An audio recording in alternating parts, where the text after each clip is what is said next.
জুলাইয়ের জন্য রাস্তা থেকে উধাও হয়ে যাচ্ছে বাস। ভোগান্তির শিকার হতে হচ্ছে নিত্যযাত্রী সহ সাধারণ মানুষকে। নিত্যযাত্রীদের অভিযোগ, 21শে জুলাই শহীদ সমাবেশের জন্য রাস্তা থেকে উধাও হয়ে গিয়েছে বাস।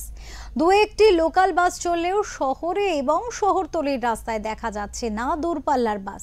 দূরপাল্লার বাস না থাকায় চরম সমস্যায় নিত্যযাত্রীরা। যাত্রীবাহী বাসগুলিকে রাস্তা থেকে তুলে নেওয়া হয়েছে বলে অভিযোগ সাধারণ মানুষের।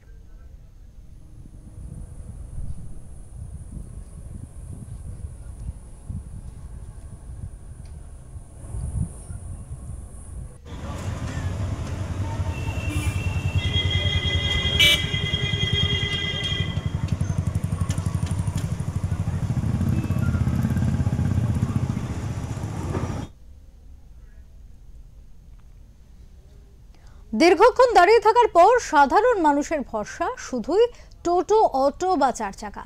তমলুক, হলদিয়া, পাঁশকুড়া, কাথে, এগরা, দীঘা, রামনগর সহ বিভিন্ন বাস স্ট্যান্ডে নিত্যযাত্রীদের অবস্থা করুণ। আর এই ছবি লক্ষ্য করা যাচ্ছে, দীর্ঘক্ষণ দাঁড়িয়ে থেকেও মিলছে না বাস।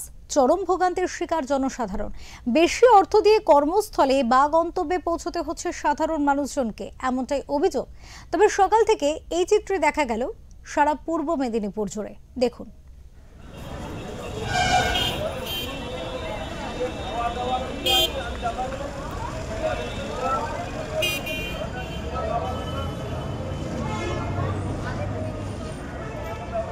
একুশে জুলাই হচ্ছে একটা আবেগ, একটা দিশা। আর 21শে জুলাই হচ্ছে মমতা বন্দ্যোপাধ্যায়ের আন্দোলন।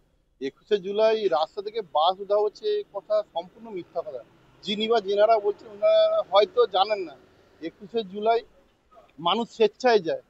আর 21শে জুলাইয়ের জন্য আলাদা করে কোনো বাসের দিতে হয় না, মানুষ তার আবেগে দৌড়ায়।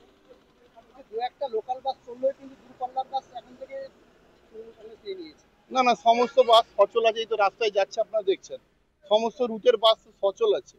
যারা বলছে তারা চক্রান্তকারী, তারা সবসময় বাংলাকে যারা কুলসিত করতে যায় তারাই এইসব কথা বলে। রাত পোয়ালেই সোমবার সরকারি কর্মচারী তো কালকে অধিকাংশ অফিসে আসবেন না। দেখুন, 21শে জুলাই একটা আবেগ। 21শে জুলাই বাংলাকে রক্ষা করার দিন। 21শে জুলাই যে ঘটনা সারা বিশ্ব দেখেছে, 21শে জুলাই কিভাবে নির্মম হত্যা করা হয়েছিল। যারা বাংলাকে রক্ষা করার জন্য, ভারতের গণতন্ত্রকে রক্ষা করার জন্য যারা পথে নেমেছিল, তাদেরকে হত্যা করা হয়েছিল। তাই 21শে জুলাইয়ের দিন আপামর জনগণ থেকে শুরু করে সর্বস্তরের মানুষ মমতা বন্দ্যোপাধ্যায় ডাকে 21শে জুলাই কলকাতা যান।